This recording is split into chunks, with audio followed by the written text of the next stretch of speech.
Rehabilitasi. Rehabilitasi itu pemulihan atau penyembuhan.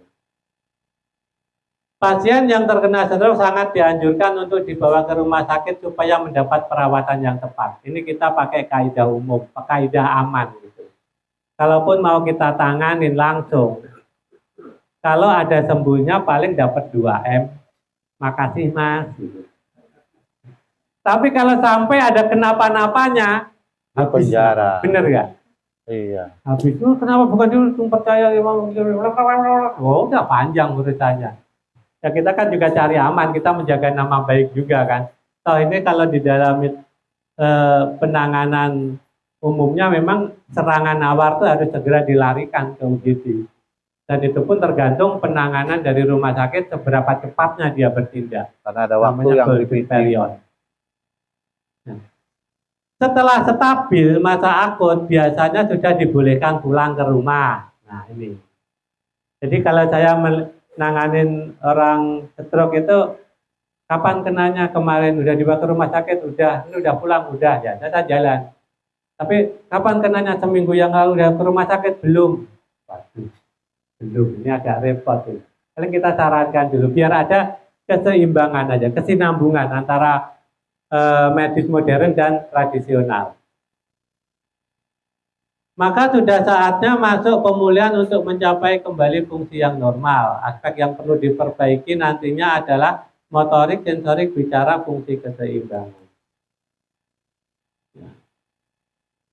Nah, ketika kita mengharapkan pemulihan, itu kita kadang nggak semuanya kondisi stroke itu bisa lebih dengan penanganan yang sama, dengan pemulihan yang sama beda. Ada faktor-faktor yang akan mempengaruhi. Yang pertama dari segi usia.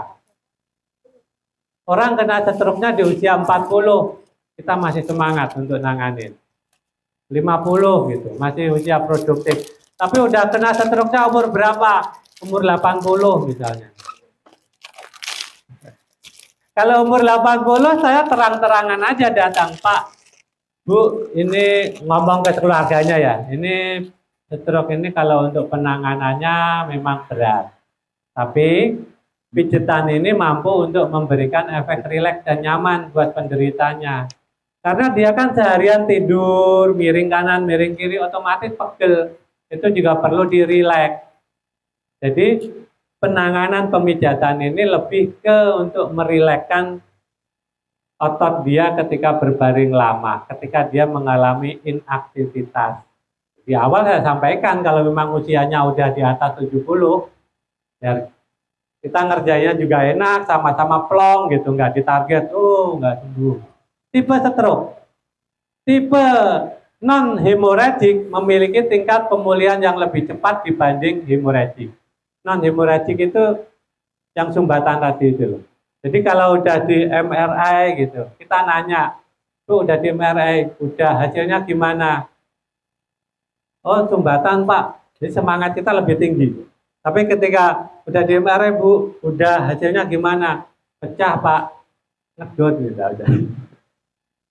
Udah harapannya itu berat kalau untuk hemorrhagic. Frekuensi stroke, serangan yang berulang. Jadi kadang-kadang orang itu pertama kena, udah sembuh nih, lama kumat lagi.